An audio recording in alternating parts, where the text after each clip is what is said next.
May we cultivate playfulness among our children and mutual respect for the gift of diversity. Let us continue to strive to make Nashville a kaleidoscope city, one of diversity, growth, and opportunity for everyone. We lift our prayers to you, O God, trusting in your abiding grace. Amen.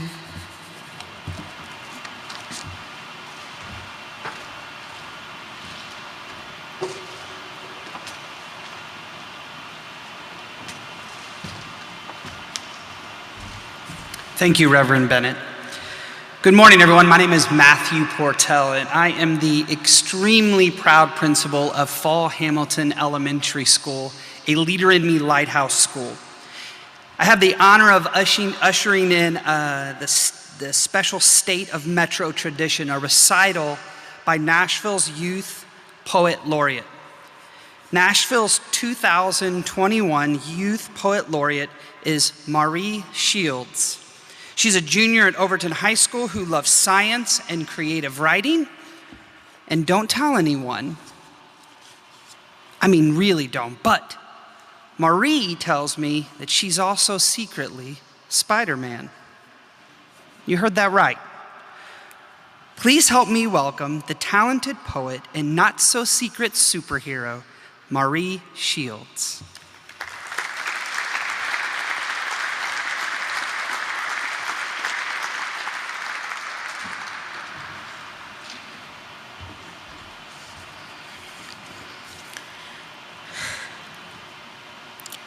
I am in love with Nashville. She's shown me all of my favorite places, from the Batman building to my eating spot. There at Cafe Coco, I share an Italian cream soda and a side of fries. I always order seconds and stay for longer than I thought I would. I am in love with her insecurities. What she tells me is boring is where she made me laugh the hardest. Her Kroger's, Aldi's, and Publix are so pretty in their parking lots. She provides for me there. In familiar places and good food and Girl Scout cookies and from my old troop, she tells me, "You have family here." I am in love with her fancy. She takes me to get my dreads redone, nails did, and eyebrows waxed. When I look at myself in her eyes, I see a little bit of beautiful. I am in love with Nashville. She tells me I am not alone. At the skating rink, my ankles wobble and shake, and I hit the shiny floor about every time, but she knows this. She sees me fall and picks me back up. My new, healthy friends skate a little slower so I'm not left behind, and I feel a little bit of her in every stride. When I check on her, she's changed. The houses and vegan juice bars and macaroon stores and grilled cheese restaurants, they're no longer what they used to be. The barbecue is a recycled jewelry store. I don't recognize her anymore. Her face has changed. All of my friends and family that know her cannot afford to live there. Places where the people look like them, they go to. They fall in love with Atlanta and Memphis and Chicago. She tells the homeless that she is not their home, but she never means the things she says when she's hurt. In school, I see her talking to the white kids. She doesn't sit at our table anymore. There's this thing that goes on, this sense of segregation. I am considered a rarity. There's this handful of melanin in every advanced classroom. The people of color here don't fit in their own diverse community. So many teachers call on white students more, and we're being left behind. I am still in love with Nashville. I know she feels lost. I tell her she has a family here, that she's beautiful. Nashville taught me how to sing. She taught me camping trips and really, really good barbecue. She has this sense of humor and this sense of respect. She gave me my first friend, my first pet, my first kiss. When I go off to college and someone asks me where I'm from, I hope to say my favorite place and really mean it. I slow down for a second on the street so she can catch up, and I see the old her. There's change in her face, but her soul is the same. I know I can help her out with this, and her family will too. We are her home, her speakers, her personality. We're the music, the poetry, the pride, and the spirit. We are Nashville, and we will not leave her behind. Thank you.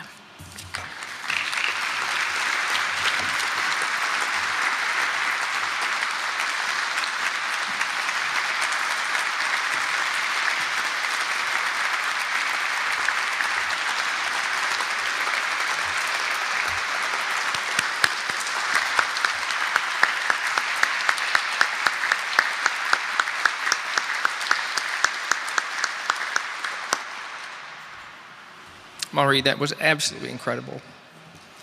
And a testament to all of our students in the Metropolitan Nashville Public Schools. They are outstanding and unlike any others. Well done. I think Principal Portell was correct. Superhero doesn't begin to describe you. Look forward to so many more works from you. Thank you. Thank you.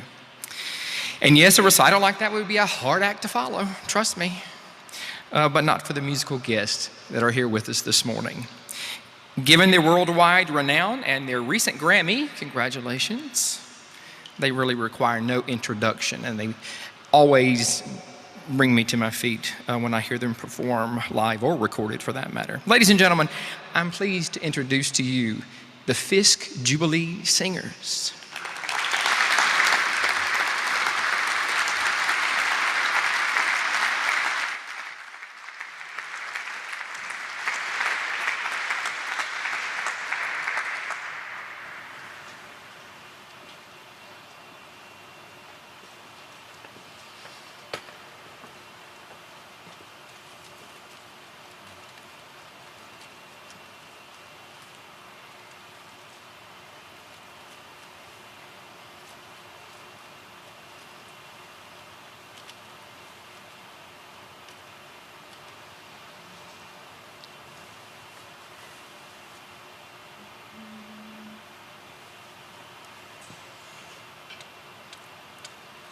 Lord, I can't turn back. Lord, I can't turn back. Lord, I can't turn back. Just because I've been born again. I do believe. Just because I've been born again. Jesus will my soul receive. Just because I've been born again. Lord, I can't turn back. Lord, I can't turn back. Lord, I can't turn back. Just because I've been born again. You can talk about me just as much as you please. Just because I've been born again. Gotta talk about you when I get on my knees. Just because I've been born again. Lord, I can't turn back. Lord, I can't turn back. Lord, I can't turn back. Just because I've been born again.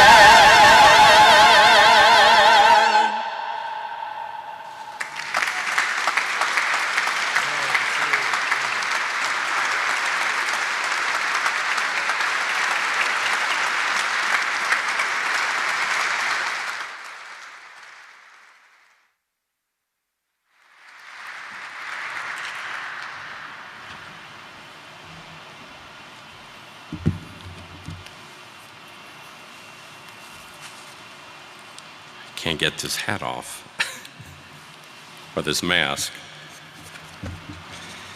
And I do appreciate the fact that I was asked to follow that. the Fisk Jubilee Singers.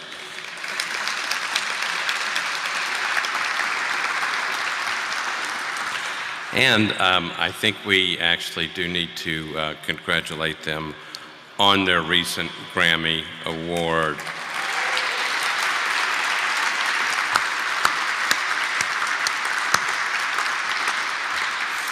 So I am Vice Mayor Jim Schulman, and I want to welcome everyone who are both here in person and watching virtually to the 58th Annual State of Metro Address. Excuse me.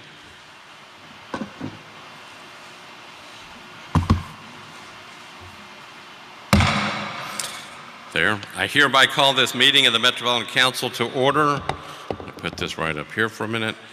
Without objection, I will ask for the suspension of Rule 31 regarding the regular order of business. Ladies and gentlemen, it is an honor for all of us on the City Council, the Metro Council, to serve our city.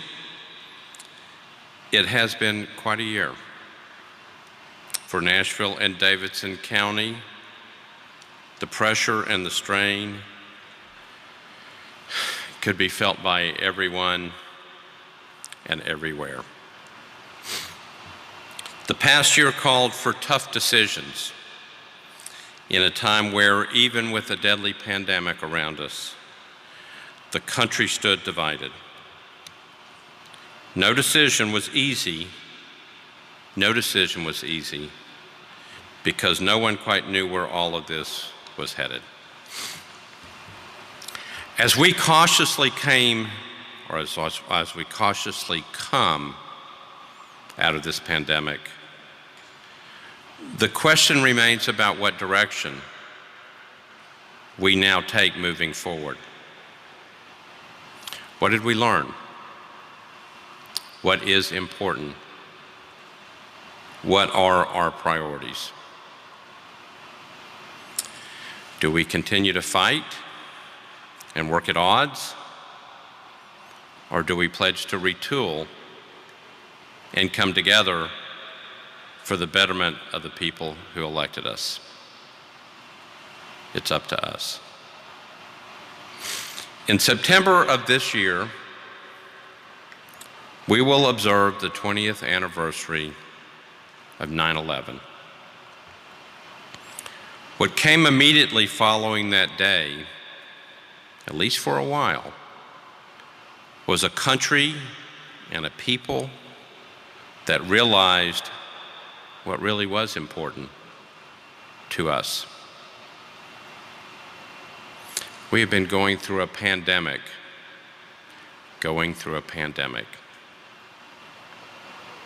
I ask that once again,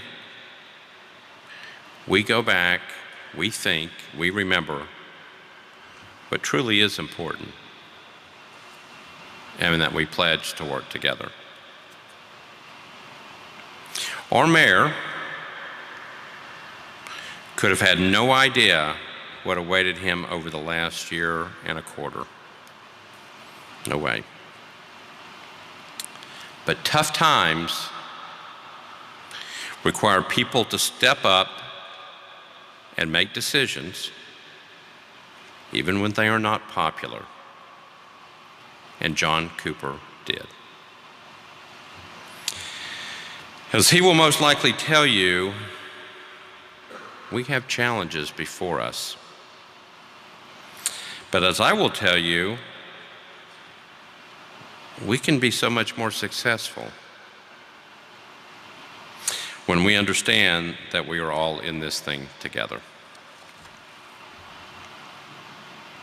It is my distinct pleasure and honor as your Vice Mayor to introduce the 9th Mayor of the Metropolitan Government of Nashville and Davidson County, Mayor John Cooper.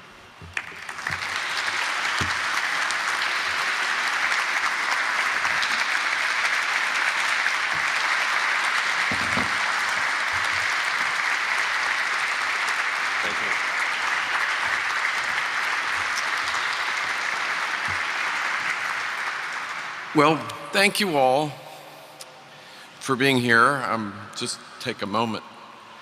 Amy Lunkhead and I had 101 press conferences in 1 year, a record, and I get to celebrate being back with her for a moment. Vice Mayor Schulman, President Pro Tem Mendez, council members, my fellow Nashvillians, I am honored to join you today here at the Music City Center for the 58th Annual State of Metro. Now, my text today is a city on the rise must rise to the occasion. We must be a city that works and works for everyone and every neighborhood. And that requires the investments that this budget will make for our people and our neighborhoods. Today, Nashville is on the rise. We have proved our resilience in this past year. We have faced more challenges and helped more people than at any time in our history. Now, this time last year, I spoke before an empty council chamber as we faced an uncertain future. And even before confronting COVID, Metro faced budget problems that had built up over years. We had nearly lost the ability to determine our own finances. And then in early March, the sixth most damaging tornado in U.S. history leveled entire neighborhoods. And then COVID, and a derecho, and a bombing, and a flood. Now, at this moment last year, we were planning to convert the Music City Center, this very site, this very building, into a 1,600-bed overflow critical care hospital. That was 1 year ago. And instead, this building became Nashville's largest vaccination site. And today, the MCC is back to hosting conventions and not COVID patients. Last year's budget was a crisis budget. It had to be. This year, we have an investment budget.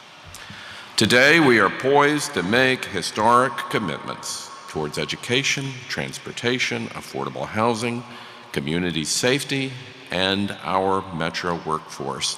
And at the heart of the budget, we're putting people first, fixing problems, and investing in neighborhoods. We will bring the opportunity of the city to all the people in our city. And as long as we make these investments, Nashville's future is bright. And we will reemerge from this era as a city that works and works for everyone. Now, as I announced this past week, all COVID capacity restrictions will lift on Friday, May the 14th, with mask requirements still in place.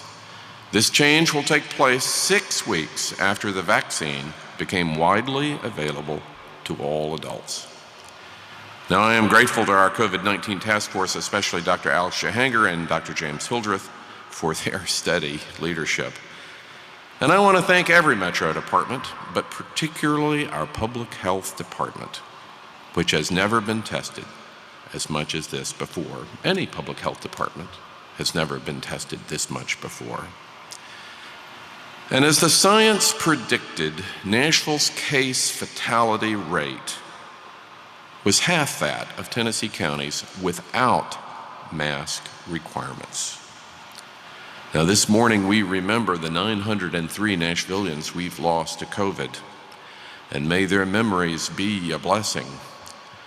But the science predicted and experience confirmed that your work, masking, distancing, getting tested, literally saved hundreds and hundreds and hundreds of lives.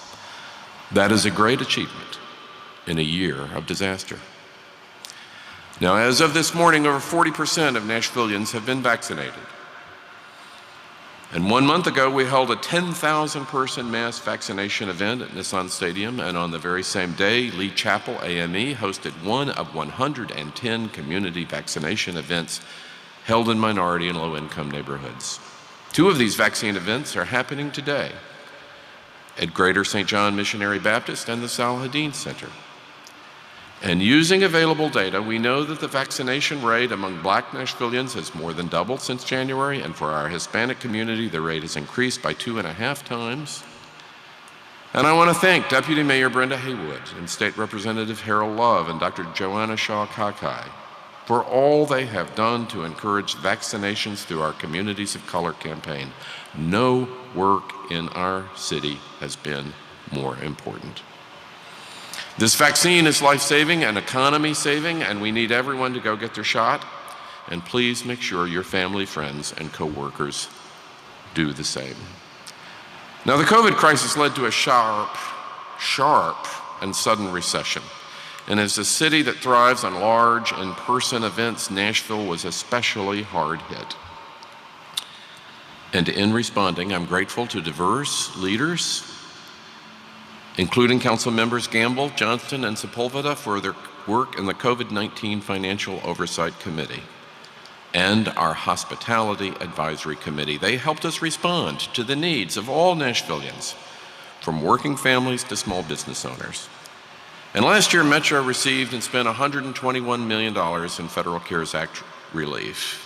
And we spent it on COVID testing and PPE, shelter for 1,300 of our homeless neighbors, rent assistance for 4,800 households, and feeding more than 238,000 residents. We provided laptops and hotspots for our 80,000 students, and we aided small businesses and live music venues. Now, 1 year ago, Music City Center fell silent. But today, as from this rebound, you can hear music playing all over town. Once empty, our hotels are seeing up to 2/3 capacity. And last month, more than 491,000 people flew into B&A. That's a 28% increase higher than the same time last year. But next Tuesday, right here in this building, the council will meet in person to make one of the most important votes of the 21st century. That's going to be a vote to enable Nashville's prosperity beyond COVID and to ensure our city's success in the new economy. This vote will enable the greatest jobs creation in our city's history, and that's the Oracle proposal. The Oracle proposal is the largest private investment in Nashville history. It means thousands and thousands of high-paying, in-demand jobs for our children. It gives our kids a path for success in the digital economy, all with no expense in our budget and no new debt. With our partners at Oracle, we're demonstrating how the right deals can be made for our city, and this is an opportunity to jumpstart our economic rebound and our post-pandemic decade of prosperity. These are the quality jobs that the city has been looking for, and these jobs will make Nashville a platform for 21st century success, all with no expense or borrowing to our budget. Now, a city on the rise gives everyone the opportunity to rise with it. And that opportunity starts with an excellent education. And today, and it's hard for me not to smile and just celebrate this moment, I am proud to announce we are making Metro's largest ever investment in public education, both in operating and capital dollars.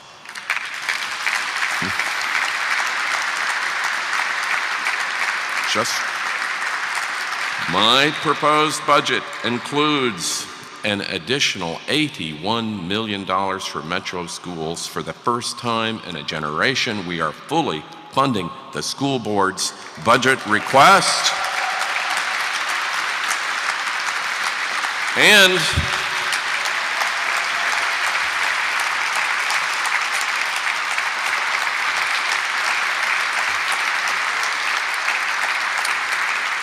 smile along with me, we are investing $50 million to make our teachers the best paid in Tennessee.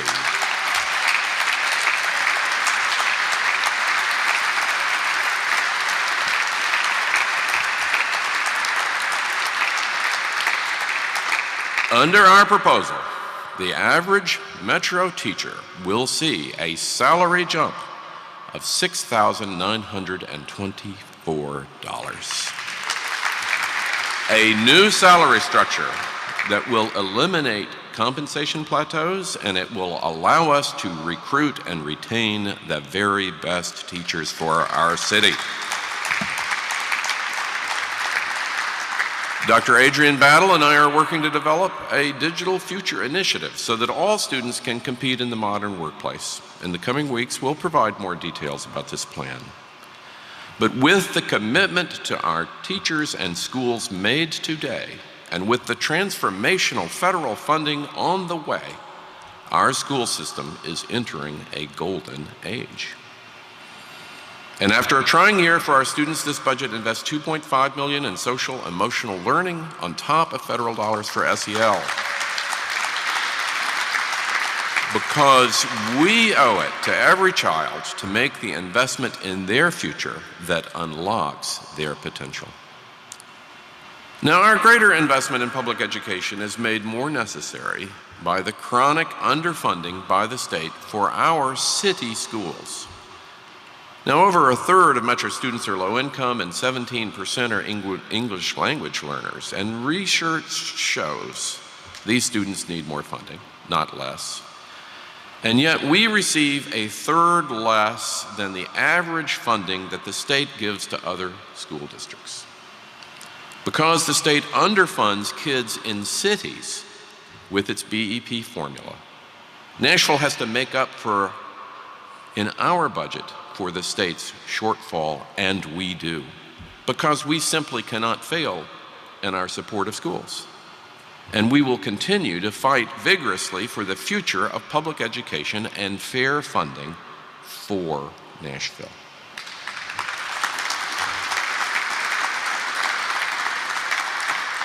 Now, our bright future also requires investment in infrastructure, and we must be smart investors. In total dollars, this will be the largest funding of transportation that we have ever seen. Councilmember Berkeley Allen, you've been a champion for smart public transportation and infrastructure improvements to keep Nashville moving forward, and thank you for your partnership. As part of Metro's transportation plan, we're creating a traffic management center and connected smart signals to reduce congestion. We're forming and staffing a Department of Transportation that is outcomes-driven and accountable to measure results. As a Vision Zero city, our sidewalk paving and traffic management improvements will reduce terrible and unnecessary injuries and deaths and value the safety of our pedestrians. Now today, we are proposing to restore WeGo's funding with $25 million in this year's operating budget, after maximizing the CARES Act resources last year for the MTA-RTA subsidy. Now, most of our transportation funding comes from the capital budget and federal and state grants. But this budget funds 42 new positions to allow DOT to effectively seek and administer the new spending. They will help us get a big job done. And more than a rebranding, our DOT will have the capacity to make major improvements for our city. We will create a traffic management center to manage congestion, and we will double our capacity for traffic calming, bike lanes, and capital projects. Yes. And to all of us who've been on the council, let me say I'm sending my senior transportation advisor, Faye DeMassimo, to help launch the DOT. But to solve a persistent frustration in Nashville, Faye and her team will improve sidewalk construction by 50%, the time by 50%, and reduce costs by 20% within 12 months, as we work to build and repair 75 miles of sidewalks for our city. Now, we must make these smart, neighborhood-focused investments to keep Nashville on the move for generations. Now, a city that works must also be an excellent steward of taxpayer funds. It also has to have a strong balance sheet to be able to fund state and federal grants. And we spent most of last year under a hiring freeze, a non-essential capital spending freeze, and a non-essential operational spending reduction. To address our budget crisis, Metro made the difficult but necessary decision to increase property taxes last year. We did what we had to do. But with our strong growth in property values, and we are a successful city, the effective property tax rate is dramatically falling back to $3.28.8 after equalization. Nashville has the lowest tax rate of any major city in Tennessee. Our new tax rate is more than $1 less than our own average rate over the past 25 years. We should be proud of being the lowest tax city in this low tax state, and our equalized rate will be the third lowest of all time in all of Metro history. Now, equalization creates different effects based on individual parcel value appreciation. Now, your investment in Nashville has been well rewarded over the past years. But in general, 15 council districts will see a decline in their average property tax bills, and 20 council districts will see average bills increase. Now, let's talk efficiency and performance from your government. Metro's general government has fewer employees than it did a decade ago, adjusted for population. Our Office of Performance Management is currently tracking over 11,000 data points to measure performance and cost. And soon you'll be able to track our Department of Transportation's progress towards my goal of delivering sidewalk projects faster and cheaper. We're efficiently delivering services in critical areas. Metro's 911 answer time has improved by over 26%, averaging just 6 seconds. Fire response times are 5.3 minutes. That's well below our goal of 8 minutes. 99.75% of all residential trash and recycling pickups are now on time. In the last month, potholes were filled in 3.3 days, nearly 60% faster than our goal of 8 days. Now, the council and we are elected to fix problems, and that includes delivering on important city services like filling potholes and picking up trash, and that is getting done. And for the first time, Metro is publishing performance data in an accessible, usable, and timely way, and you can use this information to hold us accountable to expect excellent customer service. And we're also making the 4% fund into a 5% fund as we pay for needed capital equipment with funds at hand rather than long-term borrowing. And this is an excellent long-term financial reform. Now, all Nashvillians deserve efficient and effective public services, and you deserve equitable representation in the government that works for you. And we work with the most diverse council in our history. Half our city is now represented by women, and a quarter of our council members are African American, and the council includes a record number of new Americans and LGBTQ members. The diversity of the council is also reflected in my office. Today, half of the mayor's office staff are members of a minority. We are proud of this all-time record. Now, throughout the past year of crises, our city has time and time again depended on our public employees. Now it is time for us to support them. Today, Today, we propose funding Metro's largest employee pay plan with an investment of over $30.4 million. Our investment in our employees includes a 2% cost of living adjustment and open range and step increases. And I know you as council members value our employees as much as I do, and I am particularly grateful to Councilmember Kathleen Murphy, who has been an outspoken champion for Metro workers. As we prioritize our workforce, we're also taking steps to control costs. And next week, the Employee Benefits Board will vote on a platinum Medicare Advantage solution that will deliver excellent retiree care at reduced costs. A win-win-win for everyone.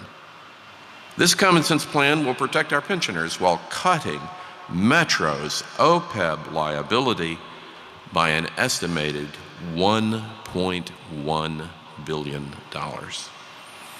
It represents a decisive step in managing our retiree liability and improving Metro's balance sheet.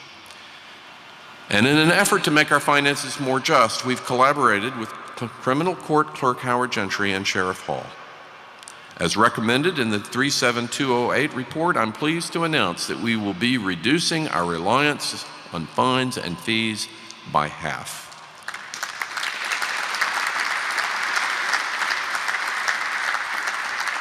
Among other reforms, we're eliminating work release fees and probation fees that burden those who've already paid their debt to society. Councilmember Brandon Taylor has helped us spearhead this priority. Now, Nashville is a city on the rise, and every neighborhood must be part of our ascent. Now, Monday was Courtney Pogue's first day as Metro's ECD director, bringing decades of experience from Dallas, Chicago, and Atlanta, where Courtney worked closely with the Atlanta University Center, a model for aligning HBCUs with a broader economic development strategy. Now, our HBCUs are our future and provide Nashville with its best platform for growth and opportunity. Like our transportation plan, Nashville needs a long-term economic development strategy, and Courtney will help lead this effort with an eye towards equitable growth in Nashville. And I am just so pleased to have him join our staff. We know that vibrant neighborhoods don't happen by accident. They require thoughtful, intentional investment in the people who live, work, and learn in historically underserved communities. When I-40 was originally built, it divided North Nashville and hurt the vitality of the historic Jefferson Street corridor. This was a generational wrong. And our latest capital spending plan takes full advantage of potential federal funding for an interstate cap, a land bridge that will be designed by the community. On Clarksville Highway, the North Nashville Transit Center will improve public transportation while increasing access to jobs in this region. And to support Nashville General Hospital's mission of caring for the most vulnerable, Metro is increasing their subsidy to a total of $49 million, a 14% increase year over year.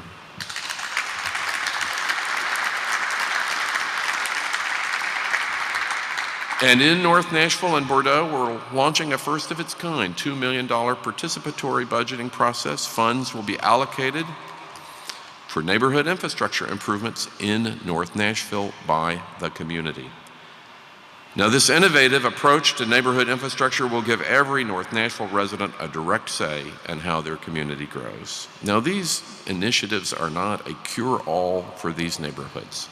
They cannot erase the past inequities, but as a city, we have to be intentional about how we invest in North Nashville and Bordeaux.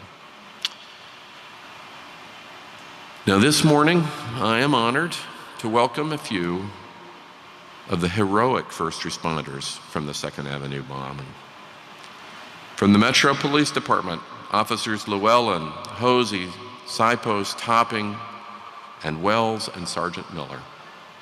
And from the Nashville Fire Department, Norman Crawford and Gregory Burgess. Would you stand and let us give you a round of applause?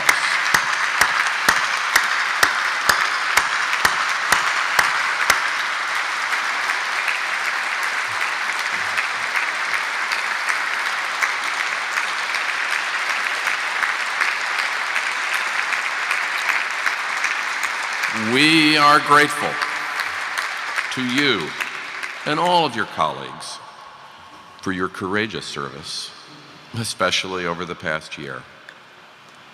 Now, today, you're great. Feel free to be seated. Thank you. And thank you for being here. You're such an honor to have you in our community.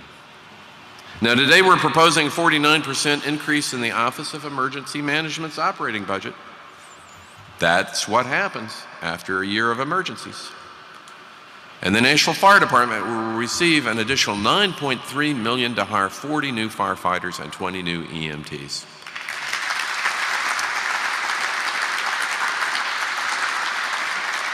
These new hires will staff halls from Hermitage to the nation. Now in 2020, Metro's Office of Family Safety saw a 29% increase in client visits over the previous year. So we are proposing a 62% increase in their funding to help victims and hold abusers accountable. And Nashville, like every city in America, saw a significant increase in homicides last year. In 2020, felony violent crimes increased by 9% over 2019. The only good news is that this year, that same crime rate is down by 16%. But certain violent crimes, particularly gun crimes, remain a growing problem. Now today, the MNPD has redeployed 76 officers to neighborhoods where violent crime is most prevalent. And the Office of Alternative Policing Strategies is working on community solutions to the problem of violence. And our Community Safety Partnership Fund will support nonprofits working to prevent violence and provide opportunities across Nashville. And on April 19th, Ron Johnson joined our offices as Metro's first Community Safety Coordinator. And as a lifelong coalition builder and a community leader, Ron has the experience and expertise to work with the community to address gun violence and other violent crimes. Now, I'm grateful to Ron's dedication to public service, and I look forward to working closely with him to create safer neighborhoods. And this budget includes 40 new officers to begin staffing the long-awaited Southeast Police Precinct. Yes, the project championed by council members Vircher, Lee, Porterfield, Stiles, and Rutherford. And 8 new sergeants will be hired to help further the coaching and development of our officers using our body-worn camera program in every precinct. And last month, I announced a $3 million grant to support innovative, evidence-based community safety initiatives, and $2 million will fund community safety strategies. And another $1 million will help our residents with behavioral health counseling, including a more robust co-response model for mental health crises. We've also increased our investment in this proposed operating budget in the Healthcare and Behavioral Health Center at the Sheriff's Office, and in our partnership with the Mental Health Co-op, and we're expanding the staffing at Metro's Bureau of Health Equity. And I want to thank Councilmember Sharon Hurt for her tireless mental health advocacy, especially for our most vulnerable neighborhoods. And I'm grateful to this council and to Chief John Drake for committing to a new standard of policing in Nashville. Now, in a city that works for everyone, anyone who lives here, who works here, should be able to live here. Now, that especially includes our teachers, our first responders, our food service workers, the essential workers who got us through this past year. So I am proud of the work that our Affordable Housing Task Force did this year, and I'm pleased to announce that we are immediately making progress on 5 of their forthcoming recommendations. Nashville, we are poised to more than triple our investment in affordable housing.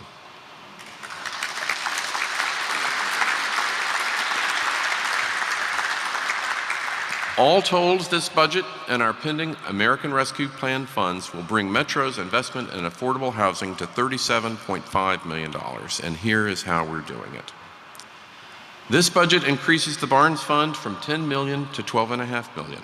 We've also increased the impact of Barnes Fund grants by extending the required time that units remain affordable.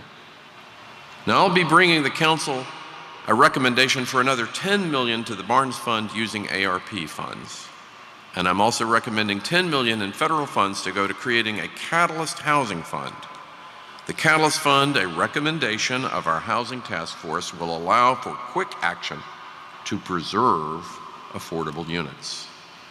But we also have an operating funding for a long-term housing plan with 2 new positions within the planning department devoted to affordable housing, including an affordable housing inventory assessment with every rezoning and neighborhood plan will make housing central to everything that we do.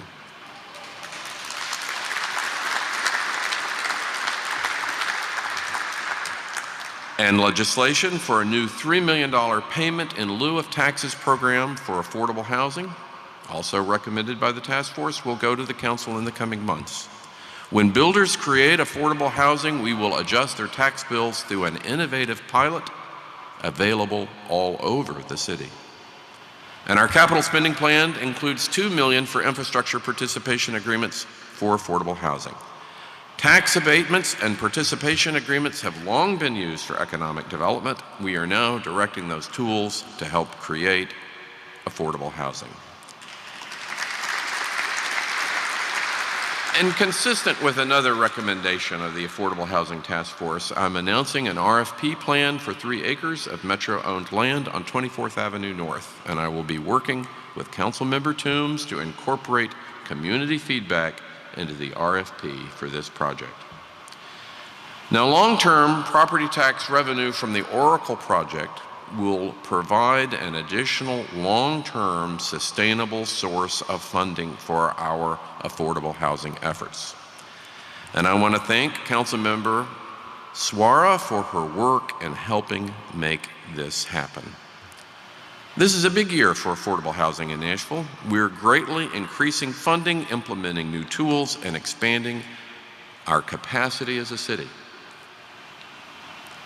Now, for our neighbors who are experiencing homelessness, Metro has worked with partners to house more than 300 people in just the past 7 months, using COVID relief funds with a goal of at least 100 more in the coming weeks. Along with proposed operating investments in staff and information systems, additional federal funds through the ARP will expand our efforts to alleviate homelessness in Nashville. And Metro is working closely with community partners to coordinate housing navigation, case management, and support services, and to provide incentives to landlords who accept housing subsidies. These federal funds present a historic opportunity to help our neighbors in need, and we're committed to using them equitably to benefit as many people as possible. Now, in 2019, we worked closely with this council to pass sweeping sustainability legislation. We've since taken steps to protect our climate and preserve our local environment. Now, I'm grateful to Councilmember Freddie O'Connell for helping us establish aggressive benchmarks for emissions, energy use, and fleet requirements. Metro's goal is to reduce carbon emissions by 70% by 2050. Yes. But we're also committed to sourcing 35% of our energy from renewable sources by 2025, with a long-term goal of 100% renewable within 20 years. These targets are consistent with the most progressive climate cities in America, and they meet or exceed those of the Paris Agreement. Last year, Metro Nashville became the first local government to pursue access to utility-scale solar power in the Tennessee Valley region. This is a bold step. It's a bold step forward to reduce our carbon footprint, and it places Metro operations over 1/3 of the way towards being 100% renewable. And Metro's 100 megawatts of solar power will produce the clean energy equivalent of removing more than 14,000 cars from the road every year for the 20-year term of the power purchase agreement. Delivering on one of the Sustainability Advisory Committee's recommendations, this budget will include every other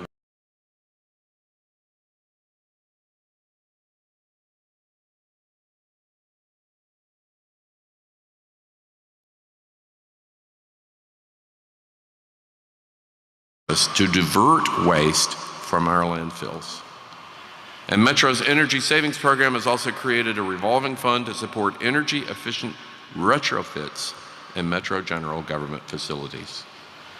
Reducing and greening our power consumption is a cost-effective way to fight climate change. But going green also grows our economy and puts people to work. Sustainability is more than a priority, it's a promise to create a worthy future for our children.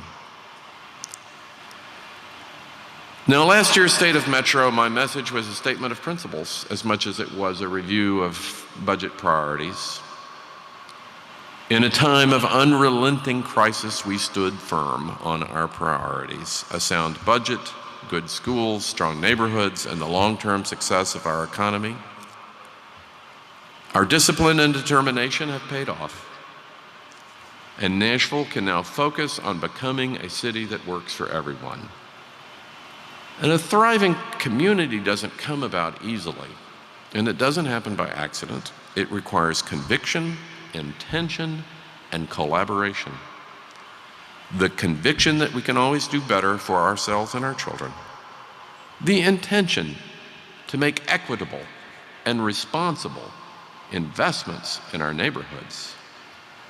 And the collaboration it takes to live, work, and grow together as a community. Now, Nashville's bright future depends on these investments in education and transportation, community safety, for our environment, for our affordable housing, and for great jobs for all of Nashvillians. 1 year ago, our future was uncertain. But today, there is no city in America better positioned for the years ahead than Nashville. We have weathered the storm. We've repaired our finances. We have a new opportunity to rise together as a city that works for everyone. And this budget is investing in our kids, our teachers, our families, our neighborhoods to create a better city. Thank you very much. Thank you.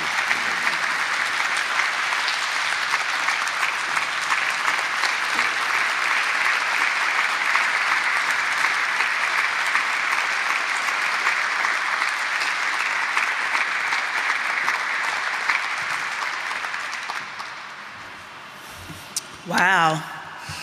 Thank you, Mayor Cooper.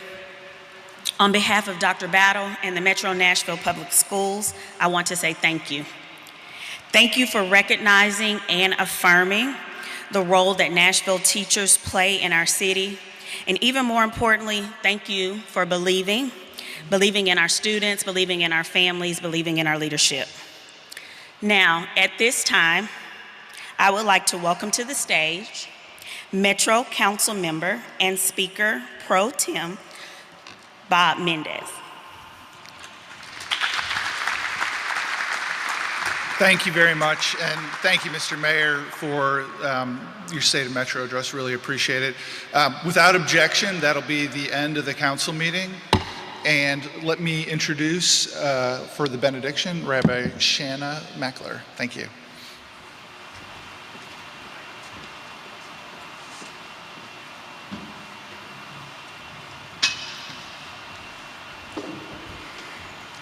Mr. Mayor, Vice Mayor, council members, leaders in our community, it is an opportunity to be with you today, to be inspired by words, by poetry, by prayer, by music.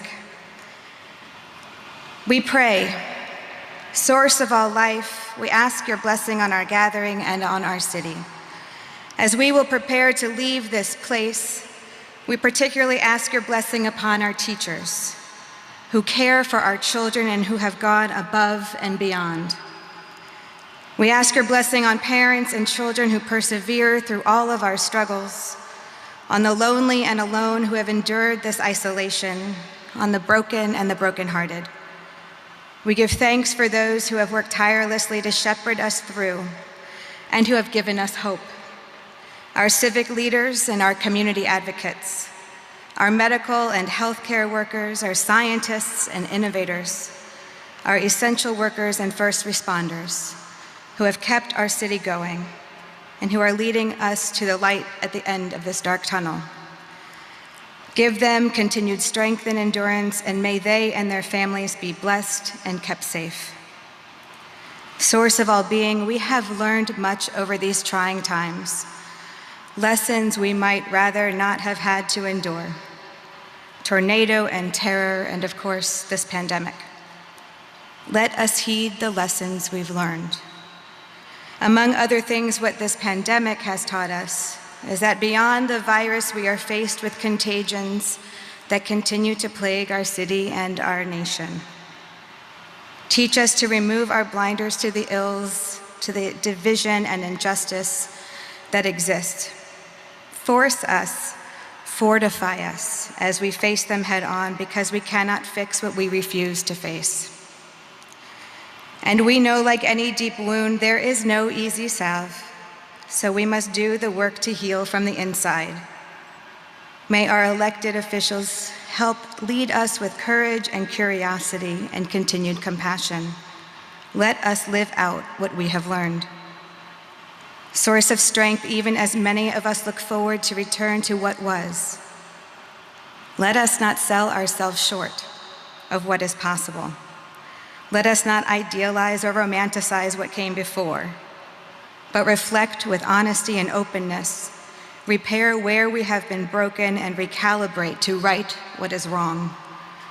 Inspire us to see where we can grow and flourish, and teach us to take what we have learned with us for good, to hold on to the lessons of what truly matters, of what is essential, and how we are interconnected.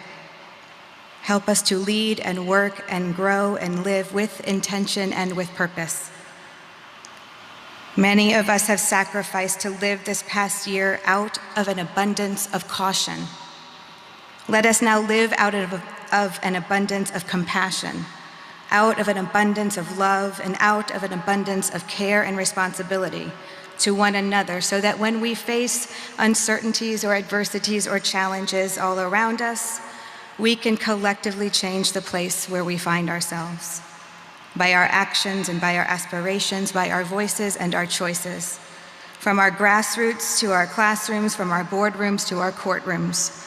Remind us to care for the unhoused, the underserved, the unsafe, to where no zip code or neighborhood is overlooked or forgotten, but we live out our values in our city, our shared values of peace and prosperity for all.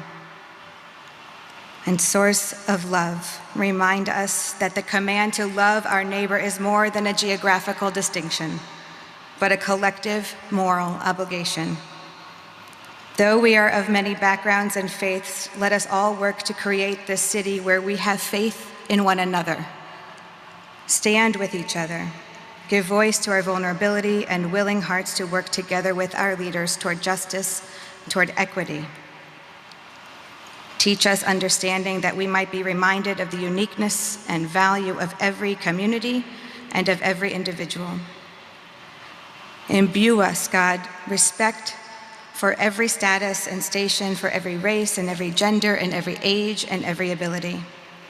Teach us to see God's image in those who may not be in our image, and recognize the benefit of the beautiful tapestry that is our city, woven together through our differences, celebrating the richness of our diversity, bound by the common good.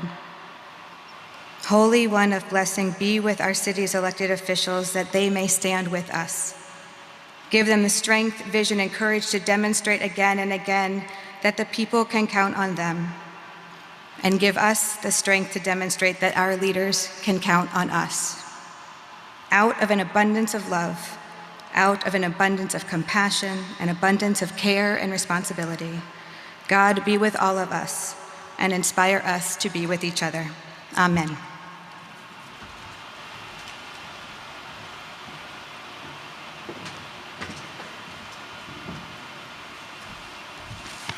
Thank you, Rabbi. I now have the honor of introducing Sabina Moyudin, the Executive Director of the American Muslim Advisory Council, to give you today's final blessing. Please welcome her to the stage.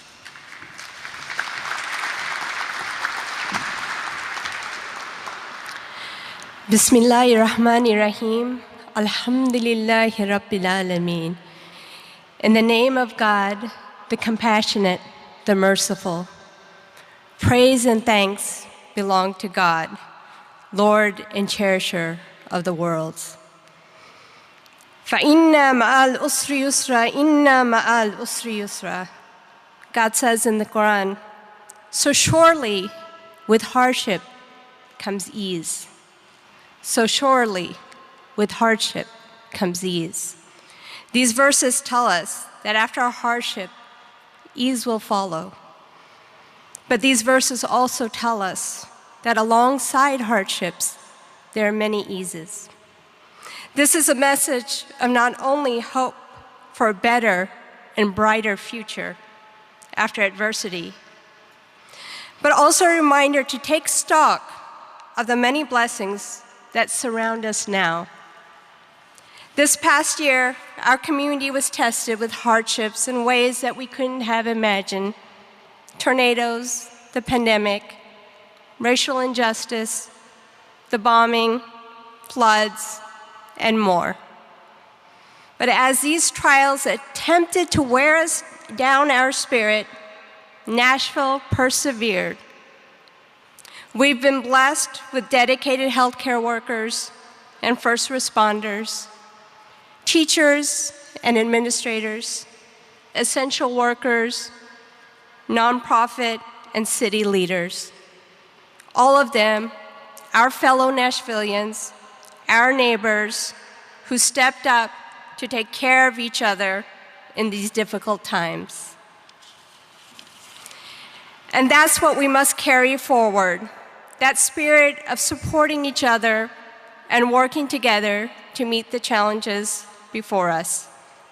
We are grateful for the blessings of their service this past year and hopeful that Nashville will rise stronger in the year to come. فَإِنَّ مَعَ الْأُسْرِ يُسْرًا. So surely with hardship comes ease. Oh my Lord, let us be a community that shows our gratitude for the blessings you have bestowed upon us by using those blessings to comfort our neighbors, to uplift those who have been marginalized, and bring justice to our communities. Oh my Lord, help us build a more resilient Nashville by understanding the diverse needs of our community members and providing everyone with the resources they need to succeed. Oh my Lord, bless us with imagination and the creativity to find the solutions of Nashville's pressing problems. Oh my Lord, bless our city so that each and every person feels loved, valued, heard, and supported. Oh my Lord, bless our city, our neighborhoods, our homes, our children, and let us continue to build a city where everyone can thrive. Thank you.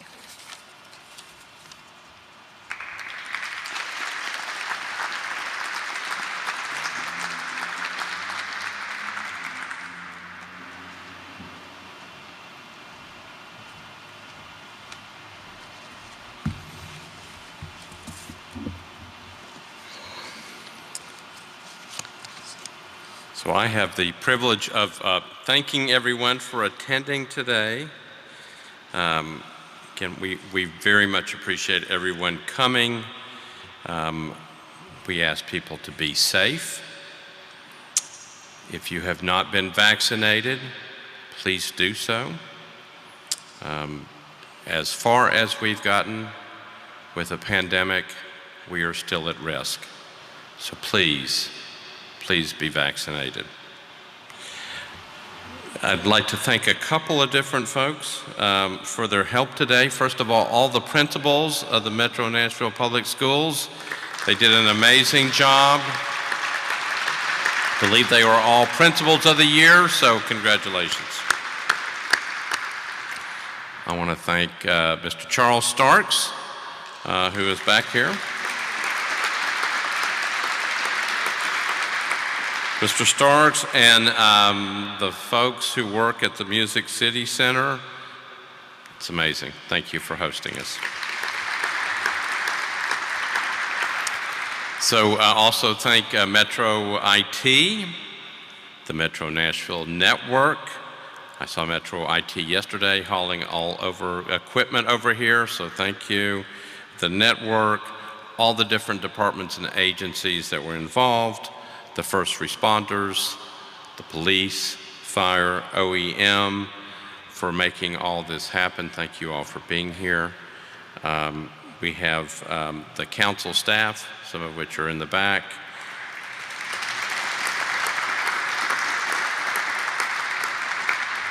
And the mayor's office, so we thank them as well for putting this together.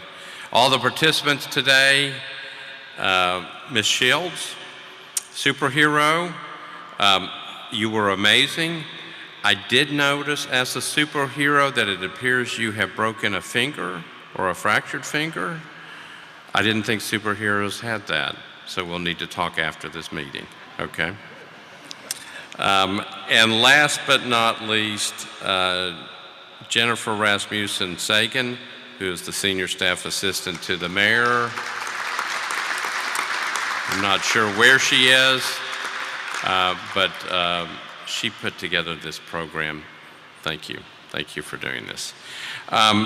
So the last thing that we have is a final performance by the Fifth Jubilee Singers, and after that, you will be excused.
They are simply amazing.